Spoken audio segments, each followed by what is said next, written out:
Welcome to LiveDaf, your online Daf Yomi Shir.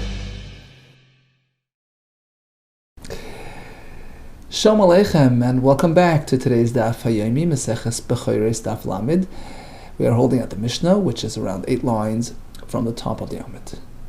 So back to our discussion regarding an individual who is known to be lax in certain matters of halacha. And the question is, how much can we trust him? What is his level of trustworthiness? Says the Mishnah, Hechoshed al Hashviyas, a fellow who is suspected of being lax in matters of Shemitah. He plants on Shemitah and or he traffics with Shviyas produce in a commercial manner.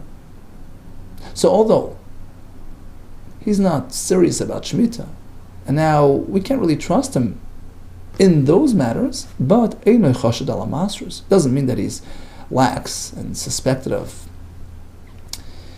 being less than serious in regards to matters of Meiser. So Rashi says you can buy from him produce without concern that he did not separate, the Maser, the Maser Sheni, etc. So Rashi points out, of course, it's still Demai. It's a bit of an unknown, and there are certain halachas regarding Demai. You only have to attend to it in a limited fashion from a smaiser, etc. So we don't consider it like certain, teva, like vadai, untithed. Just because he's lax about Shemitah doesn't necessarily mean he has the same attitude regarding Meiser. And vice versa. Choshed al Meiseres, person suspected of disregarding Masres, Einoi Choshed al Shviyas, we don't apply the same suspicion regarding Shemitah matters. Each one stands alone, independent of the other, and then we'll explain why it is so. Furthermore, Hechoshed al Zev al Zeh, a fellow who is known to be lax in both those matters, Shemitah and Masres, which are rooted in the Torah Shebechsav, it's min ha-Torah. Choshed al Ataharos, certainly, he's suspected of being lax and disregarding in matters of tahara. And Rashi explains, we're talking about tahara is midrabanan. There's halacha is midrabanan about maintaining purity even in ordinary matters of ordinary materials of chulin. So that's only a rabbinic obligation. If he disregards halacha is min ha-Torah, certainly he is presumed not to be committed and an adherent of halachis d'Rabbanan like taharis.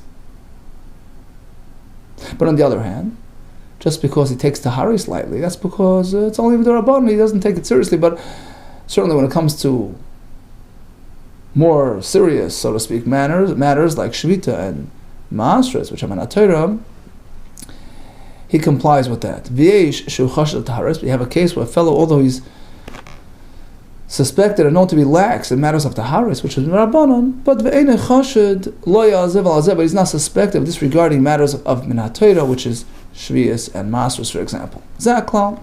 Okay, so we have the following roundup on the Mishnah.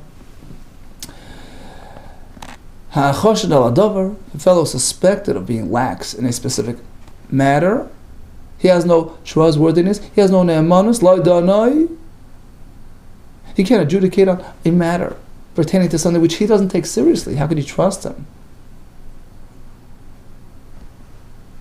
to relate to it with seriousness? Nor could he testify regarding that matter.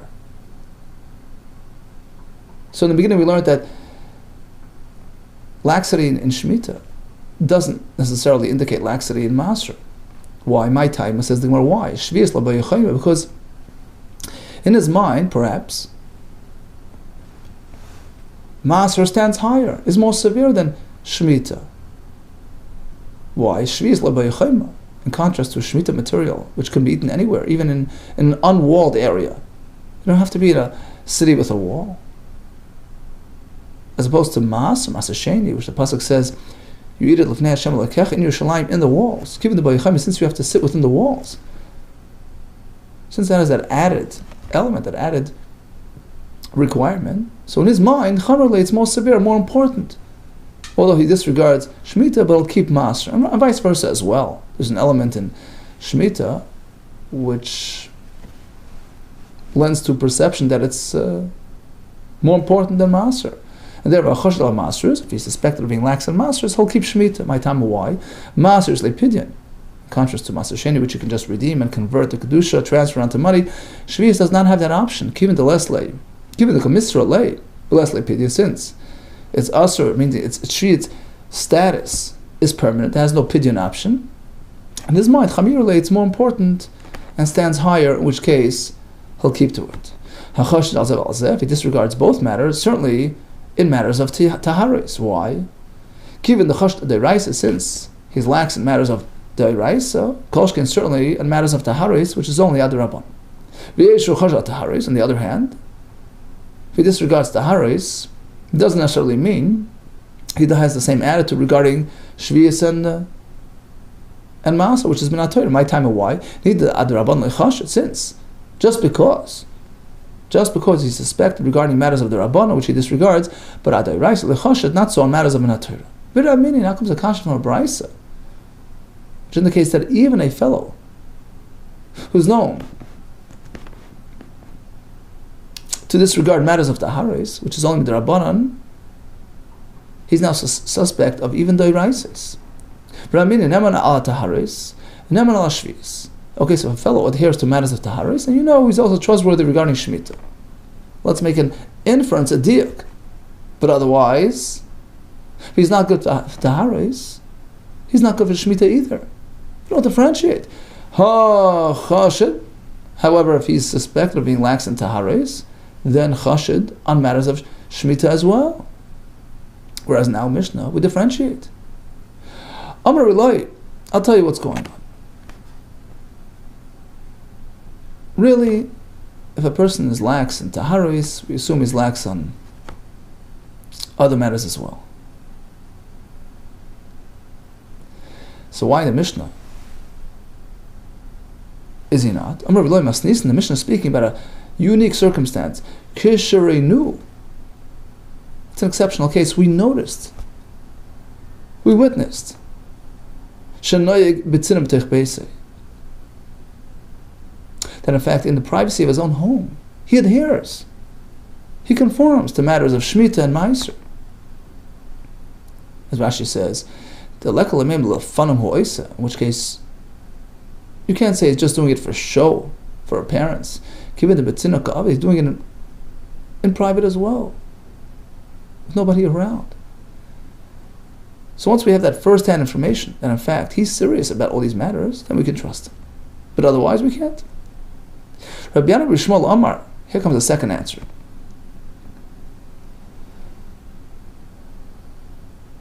Really, if he's chashed on Taharis, he can still be trusted on other matters, as we learned in the Mishnah. The Braisa, which says otherwise, that's talking about a unique circumstance. Rabbi Yana B'Shmuel Amar, chashed Tavayu. But that was initially, he was lax on both matters. We knew. He disregards Shemitah and Taharis, and then suddenly he's turning around. He comes to the Rabban, he says, you know what, I'm turning my life around. He accepted upon himself, he committed himself to both matters. Going forward, I'm a conformist. I'm going to keep to matters of Tahara, matters of Shemitah, right? And suddenly, he's backsliding. And suddenly, you start noticing some laxity in one of those two matters. So you use Makabal, let's say Taharis and Shemitah, and suddenly you see that, Shemitah, it's not going so well. So on the one hand you can say, okay, but at least he can still be trusted on the other item. The answer is no.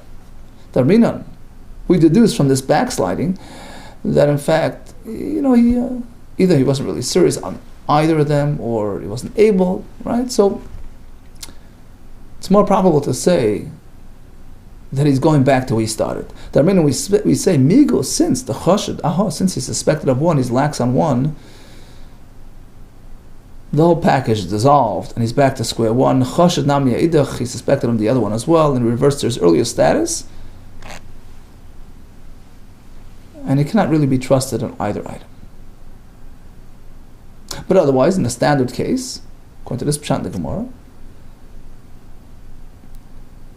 Well, he didn't start off, in a deficit. In this case, he started as a chashad, he's trying to fix himself up, he's backsliding, so we assume, okay, he's back to this wheel. But a fellow who has a proper, track record, good reputation, in this case, just because he's suspected of one, okay, it's one off. But otherwise, he's trusted in other things. If in fact there's room to differentiate, because the other item, is more chashiv, more important in his eyes, as we explained in the Mishnah. Now, this concept that chashid on one item doesn't affect another item. Amar Rava Barachana, Amar Rabbi Yechanan, Zu Div Rabbi Akiva Stimta. This reflects the Shita of Rabbi Akiva. It was called Rabbi Akiva Stimta. Rashi explains because there are numerous Mishnayos that Rabbi HaKadosh compiled anonymously, which reflect Rabbi Akiva's opinion. Okay, so his opinion is reflected in our Mishnah as well. That laxity in Shemitah does not indicate laxity in Meiser. Okay, Aval Chacham disagree. We'll see that the Chacham here refers to Rabbi Yehuda. They maintain Chashid al Shviyas. Once a fellow is lax on Shemitah matters, it's over. Chashid al Masras as well. We assume he disregards Masr as well. Why? Man Chachamim. Who are these Chachamim? It's Rabbi Yehuda actually, and it's reflective of the mindset in his community, where they held Shemitah in a very high regard, and if a fellow disregards Shemitah, he's a write-off. The Ba'as Rabbi Yehuda in his town, Shvi'is Chamilu, they were serious, very serious in matters of Shemitah. So if he disregards Shemitah, of course, he's suspected of disregarding Maser as well. In fact, we have a story to back it up. There was this discord between two fellows in his town, having an argument. So Reuben calls out to Shimon, gives him a less than complimentary title, Dayara Badayarta, the convert, the son of a Geyeris, of a woman convert. And some Mepharshim actually learned that the true meaning here is a priest. Dayar is a priest, the son of a mother priest. Okay, pretty laid it on pretty thick. Amar Lei, so the fellow responds, and he trumps his insult, and he says, Teisili, you know what? I deserve credit. At least, at least I don't eat the Shemitah fruit, past expiration date, as you do. At least I'm careful in matters of Shemitah. I have that on my in my cards. Apparently that factor, the Shemitah's factor, stood so high in their eyes. And that was the ultimate insult, the ultimate response. Okay, so according to this approach, Shemitah is deemed higher in their eyes than Meiser, and therefore if a person is chashed on Shemitah, certainly disregards Meiser. There was another version of this discussion. Amar Rabba, Bar Bachan, Amar Rabbi Yechanan, once again he quotes Rabbi Yechanan, Zu Divrei Rabbi Akiva Stimta. And this is actually a reference to the second item in the Mishnah, where we say chashad on Meiser, person's lax in matters of Maser, is not an indication of laxity in Shemitah. So once again, this is reflective. Zu Divrei Rabbi Akiva Stimta, that's his opinion. Chacham disagree. We'll see in a minute who they are. That's the Rameir Shita. They say chashad ala Meiser, chashad ala Shvis. If you disregard Meiser, you're non-conformist, and we can't trust you on Shemitah as well. Why? What's the connection? Uman Chacham, who are these Chacham? It's Rameir. Damar, who maintains. If you take matters lightly, even one particular matter lightly, you're labeled as a non-conformist, and we can't trust you on anything. The Amr says, chashud davar echad. If a person's chashud on one matter, have a chashud, he's now suspected and cannot be trusted. Whoa! So you see, all or nothing. In fact, we have another discussion between Amirayim who sort of link up to the same question of two versions here in the interpretation of the Mishnah. Rabbi Yaina, For Rabbi Yeremia, these two Amoraim who were Talmidei Rabbi Zira. Amri, some say it was Rabbi Rabbi Zira, who were Talmidei Rabbi Yechanan. And Chad Omar. So according to one, the version was Aval Chacham Oimrim Chashud Al Shviyas Chashud. Return to Talmud Beis Chashud. Ala Meiser Man Chamar Bida. So you had the first version that the Mishnah, which splits between Shviyas and Meiser, as the Chachamim, but according to Yehuda, if he's off on Shemitah, he's off on Meiser. The other one had the other version, perhaps within Rabbi Yechon himself, that it was said like this: Chashad ala Meiser, Chashad ala Shviyas. That according to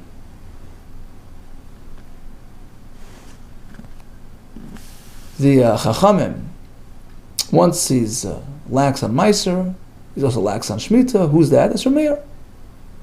Chacham Rameiri, right? Who maintains that once he disregards one item, he can no longer be taken seriously on everything.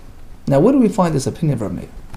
The Sanya, the following brayso. Amma Oretz, okay, an unlearned fellow of the days of old who was known to be lax in matters of tahara, of purity, decided to upgrade. He wants to join the Chaver club. There was a class of people called Chaveru who maintained higher standards. It's worthwhile to see the Rashi inside. Rashi, 3 lines from the top. Divrei Chaveris. Mefarish b'tesefta b'sechas d'mai. What comprises the Chaveris lifestyle?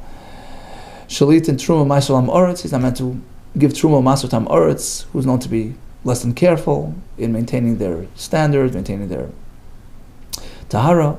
V'shalei asa tahara set Lam Oretz. Nor should he interact with the Am Oretz, with food, with taharis. V'shiachun tahara.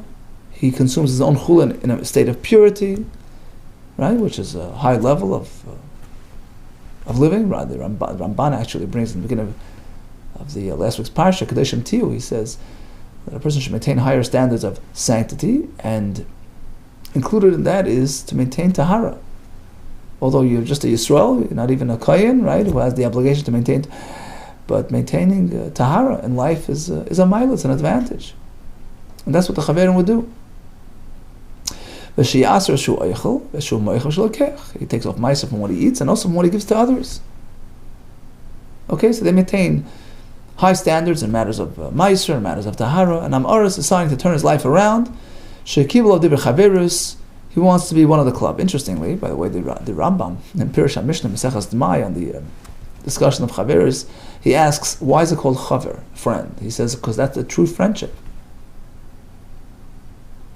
He says, the Chaverim are called Chaverim because that is the true friendship. He says, it's faithful, it's true, it's real, it's genuine, it's spiritual, it's a spiritual bond. It's a ava, right? It's the only true, genuine connection between people if it's a spiritual association. Because spirit is one. Hashem Echad, unifies. In any case, so he decides to join the Chaver club. V'nechshel davar echad. And suddenly we see that he's not really living up to it in one particular matter. Nechshad d'chlat Torah kula. That's it. It arouses suspicion on any matter that he may be involved with. Divrei Rabbi Meir's opinion. Chashad for one matter affects everything. V'chacham ayrim no. On this matter that he's being lax with, fine, but otherwise he still maintains his reputation. The brayso continues. Hager shekibul of divrei Torah, a fellow converted, committed to a full Torah lifestyle, and after the conversion we see he's not really keeping. Even if it's just one matter that he's taking lightly, that's an indication of lack of seriousness. Going forward, we can't trust him on anything. Now some say, all agree, even the Chacham agree in this case, since he didn't really grow up with it, it's an indication that he's not taking it seriously. But the fact is Once a Jew, always a Jew. Since he was makabel, he committed, and he became a Yid. So even though he's veering off, he has the status of a, Yisrael renegade, very Yisrael mumar. But he still has the status of a Yisrael. Afkamina, the difference will be, meaning what's the difference whether we call him Yisrael or not? The Kaddish, suppose he's Makadish, engages a woman, Kaddish v'Kedushin, has validity, like Yisrael. So even though he's not conforming, not living up to his obligations, but technically he's still Yisrael. Okay, speaking on this matter of undertaking to becoming a chaver, the Gemara going forward will explain the specific steps, the process involved. A fellow is interested in joining the chaver club. Okay, I'm fine with everything except the one item is too difficult for me. I can't, we don't invite him into the club. It's a full package. Likewise, a guy who wants to accept upon himself a Torah lifestyle, except for one matter. Once again, you're out. He takes it a step further. Even if he's unwilling to commit to one enactment of the Chacham, afilu diktuk echam divrei seifrim. It's called diktuk because Rashi calls it chumer d'Rabbanan. They upgraded, they added stringencies over the Torah. Others learn. It's actually a Rashi Mesachas Sukkah. He learns that Diktukei Seifrim was called Diktukei because the Chachamim delved into the mindset, the mentality of the people of the community, to figure ways to protect them from transgressing matters of Isurei D'Oraisa, and that's why they enacted takones, fences, so to speak, gzeires, takones, based on their understanding of the human psyche, to protect us from sliding into Isurei D'Oraisa. Diktukei Seifrim, so if a person is unwilling to accept even one of those, we don't accept him as a ger. Likewise, a Levi. Do you ever know a Levi has to commit to the Levi club, to the Levi, lifestyle? Levi is coming before us to accept upon himself the Levi lifestyle. Rashi says he'd like to, sing in the choir, play an instrument, right? L'shoyer, l'shores, l'shoyer. So if you want the opportunity, you want the privilege, you have to be committed to the cause, to the lifestyle, and all the halachas and everything. The kohen shabbat l'kabel divrei kahuna, likewise a kohen who's coming to commit to the kahuna standards. Likewise, he has to undertake everything, all the halachas. He has to believe and commit himself to all the details and the intricacies of the avodah and everything like that. So if he takes upon himself everything except for one item, we don't accept it. Shnemar, as the pasuk says, "Hamakar is amashlamim." The pasuk continues, "V'bnei Aaron," right? A fellow is makriv, right? V'bnei Aaron lo yitiyeh shekayim l'mana. He's entitled to the perks, to the matanis kahuna. We learn from there. Only a fellow, a kohen, who's committed to the full system. Avodah, Amsur Bnei Aaron. He's committed to the avodah, which is given to Bnei Aaron to do. Kol kohen she'en le moed above, a kohen doesn't acknowledge, not willing to commit to the whole system. Ein lo chelik v'kuna. He has no part. He has no. He will not be included in the club, and he will not be entitled to get the gifts and the matanos. According to the Rambam, even like Pidyon HaBen, things which are not Migdash related, he's not entitled. Unless he's fully part of the club. So a fellow is now going to become a chaver. Okay, what is there a training period? I mean, how long does it take for it? So it depends. If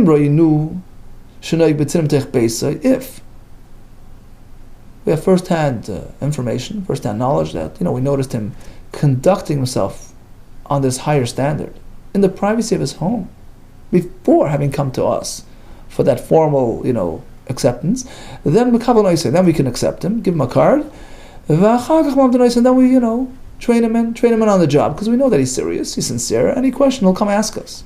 But otherwise, if he doesn't have that prior experience, then sure, we accept him, but malam denoisei. First we train him in, and then we can make him an official party member. Either way, we can accept him and then train him on the job. He can learn as he goes along. We trust him that he'll keep to the system. Now, part of the chaverus lifestyle was to maintain pure hands. Typically, one's hands have a status of a sheni l'tumah. Unwashed hands, there's a status of a sheni l'tumah, b'drabanan, they're matame truma. A chaver would maintain purity, and his hands were considered tar. Now, if a fellow wants to be mekabel just that aspect, I'm going to be careful to keep my hands pure, keep my hands tahar. You can do that. And then when he's ready, he can go to the next step and commit to the broader tahara's commitment to maintain tahara and all his materials and etc. But you can do it, piecemeal. But let's say he says, and likewise if he says, I'm only planning on stopping here, doing the hands thing, but nothing else.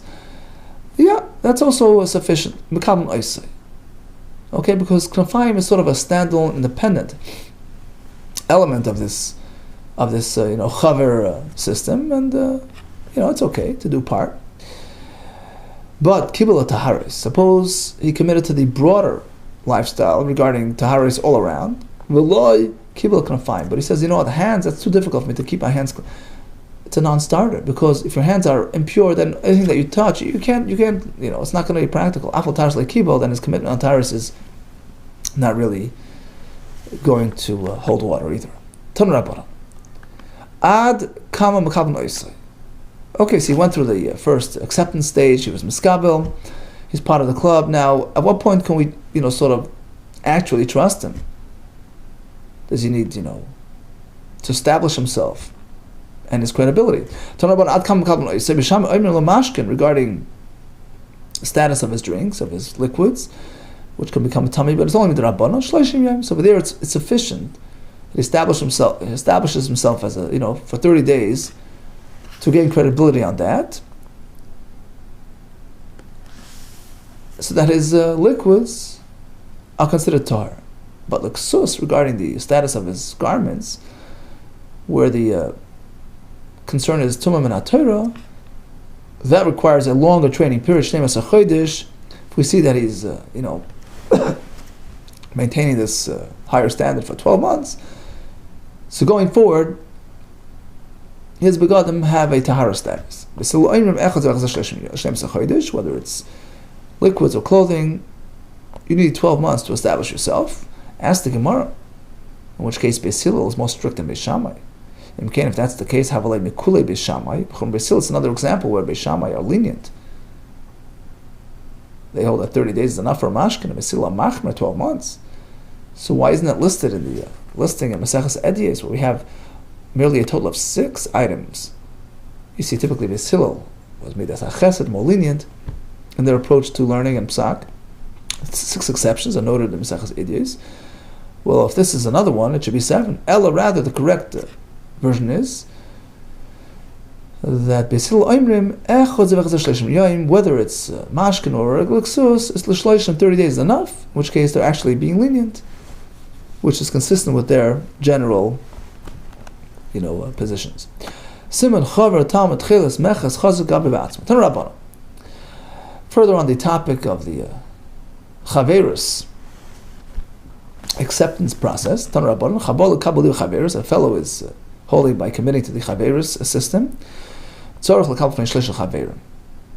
He has to stand before 3 chaverim who already achieved that status and commit formally in their presence.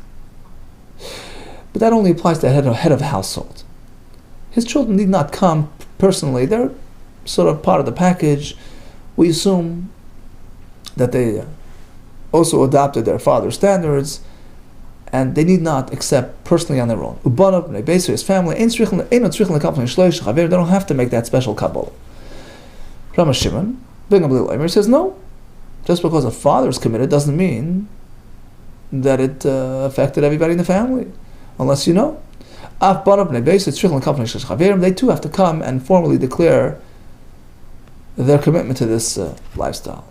Lufi, because you can't compare the chaver shekibel, the chaver, the actual father who's makabel, ben chaver shekibel, to the kid.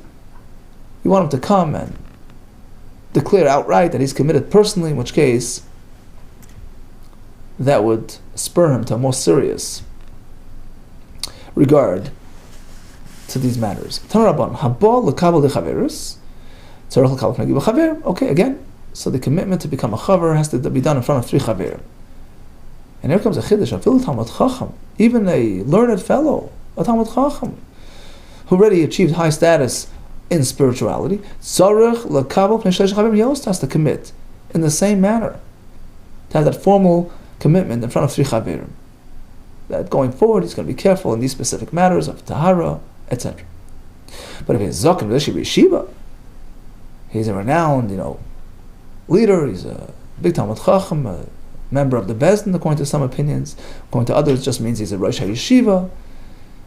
He has a high position of disseminating Torah. In this case, he doesn't have to go through this formal process. Why? Because he already committed to this process when he was appointed to be a member of the Bezdin or the Rosh HaYeshiva. So you need not do it again. Abba Shol Omer, he disagrees. He says, "Af Talmud Chacham einaim tzarich lekabel b'fnei shleish chaverim." Talmud Chacham, even if he's not an outstanding, noted personality, a plain Talmud Chacham, we assume that he maintains higher standards. He's more spiritual in his lifestyle. He doesn't have to make that, separate, formal declaration in front of the chaverim. Furthermore, ela she'acherim b'kamu b'fanav. Talmud Chacham is good for himself and also to certify other newcomers to the club. Amar b'Yechna. You're probably wondering why, according to the first opinion, do we obligate a Talmud Chacham, who's already established as a spiritual person, to go ahead and burden him to go before 3 chaverim and formally declare? Why is that needed? The answer is, what we were talking about, it's referring to a very specific time in our history, when they were very machmer, the Kohanim were very strict in matters of tahara, and they didn't accept anything less than an absolute formal declaration, all across the board, no matter, regardless of your credentials. We may, in the days of the son, Shel Reb Chanina Antignois, who was a Kohen, Nishnis Mishnah, that's when this halacha, this Mishnah was presented, which is illustrated in the following story. Rabbi Yehuda and Rabbi Yosi, so these 2 Tanoim, istapaklu milsa b'taharis, they had a question regarding taharis. Okay, they were looking for an expert. Shad Rabbanos, they sent some chachamim, legabi bnoi, to the son of Reb Chanina Antignois, who was a Kohen, who they assumed would be very familiar in matters of tahara, which was the, Kohen's expertise. Okay, Azilu Amrulay, so they traveled over there and they presented him with the question, La'ayimba, to please look into the matter.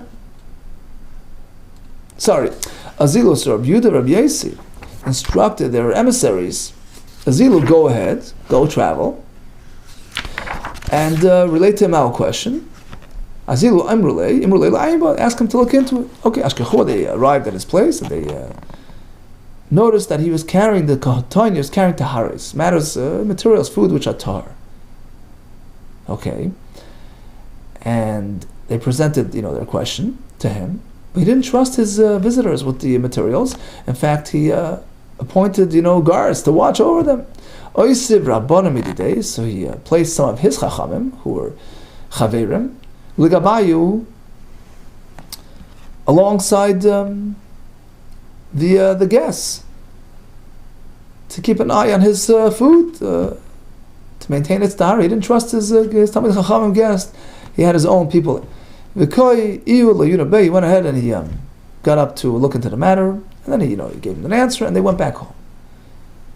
Also, they came back to their senders, Rabbi Rabbi Yosi, and they related how they were, treated or mistreated by their host, who apparently didn't trust them in matters of tahara, which was surprising to them. Amrlu Rabbi Yehuda, so Rabbi Yehuda responded in sort of like disappointment. He says, Aviv shel zeh biza tamid chachamim. It must be coming from his father. His father also disrespected tamid chachamim. He's also keeping that tradition. Afu mevad tamid chachamim. Right? His father did it. Afu mevad tamid chachamim. He wasn't very happy with what he perceived as a mistreatment of tamid chachamim. Amar Rabbi Yossi, so Rabbi Yossi responded, no. Kavod zaken. The honor of the elder, of the chacham, of the father, and the son is deserving. It's in place. Meaning, let's not take it personally. They have higher standards. There was an extra, level of meticulousness that was being implemented from the time of the Churban. Perhaps during the standing Beis HaMikdash, people were more careful, more knowledgeable, and aware. But afterwards, after the destruction of the Mikdash, the Kohanim conducted themselves silsil with a very high standard ba'atzman regarding their matters of tahara. Hence, this super high standard, not to even trust anybody, regardless of who you are. So it wasn't personal; it was just a blanket. System, they would not trust anybody with taharis.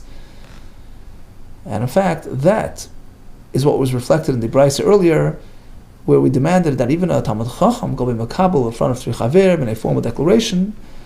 It was reflective of that time period because of their super high standards. Tanu Rabbanan. Okay, so we have a chaver who's an established chaver. Now, his family is also to be trusted, right?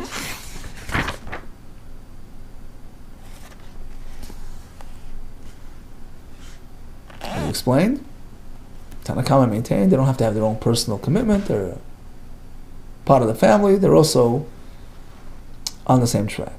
Now, let's say he passes away, the head of household, Chaver Shemeis. Does that affect his family status? No. Ishtoi, Ubanav, Nebesa, his family, his wife, kids, they're still to be trusted, right? Because they're presumed to have maintained that same lifestyle unless you know otherwise. Unless you suspect and you see otherwise. Another example, you have a yard, a chutzner, a store, and a chutzner there that they sell tchelas, a place where they distribute the blue wool for the tzitzis. Okay, so it was established as legitimate tchelas. So you assume that the material being sold there is tchelas unless you know otherwise. It's impossible. There's a chesed kashrus unless you've discovered that they're selling, fakes. They're selling, imitations. Rashi says there was a big temptation, right? The Gemara in Menachos, a big temptation to forge the tchelas, which was very, very expensive, very unique, with color ilan or some sort of other blue paint, purporting that it's tchelas. So you had to have certification, a hechsher, to ensure that it's the real thing. And we assume it is so unless, right, once it's been established as tchelos, we assume it's so unless you know otherwise. Tanu Rabbanan, Eishes Amaretz. So the wife of Amaretz, who did not have chaver status, right? This is the chaver. Now she's married to a chaver. What's her status now? Does she get an automatic upgrade? Another example. V'chein bita. Shalom Aretz. You have the daughter of an Amaretz who doesn't have chaver status. She's the chaver, now married to a chaver. What happens to her status now? V'chein avdi shlam Aretz, or the servant of an Amaretz, who is now sold to a chaver. Shnem kol a chaver. Kula, in all these cases, tzrichen lekabel divrei chaveros betchila. They have to undertake chaveros, a formal undertaking.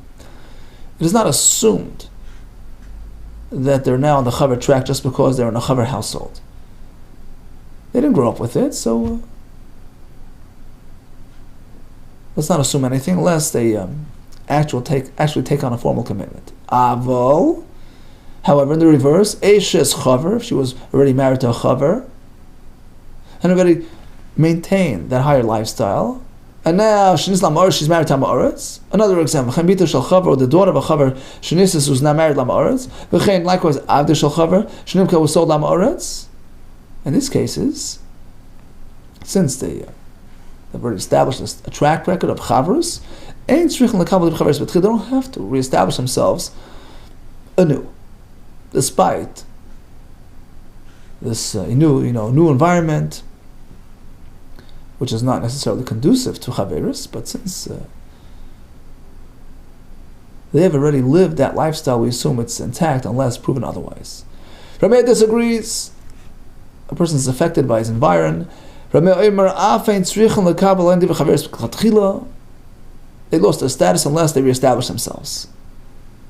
In fact, we have a story to illustrate it. Reb Shimon ben Elazar Aimer, he quotes Mishur Meir. In fact, it was a story. This particular woman, initially she was married to a chaver and fully supported him and his lifestyle. And she would help him, tie up, place his tefillin al yada in his hands. So here she was heavily invested in matters of holiness and mitzvahs. And then, next step was the Amor. She remarried to Amaretz. She got involved in his illicit businesses. She would tie him these receipts. Moiches was the tax collector, who wasn't necessarily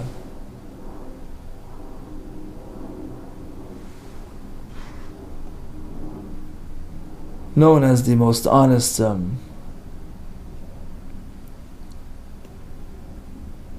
individual. They would overcharge, they would blackmail, they would manipulate. So she was involved in his mechas business. So what do we see? It's all about the setting and the environment, right? The person is influenced by his surroundings. So she's now married to Amaretz. You got to reinvestigate her record, her commitments. Revisit her status. So in order for her to become a chaver again, she has to recommit.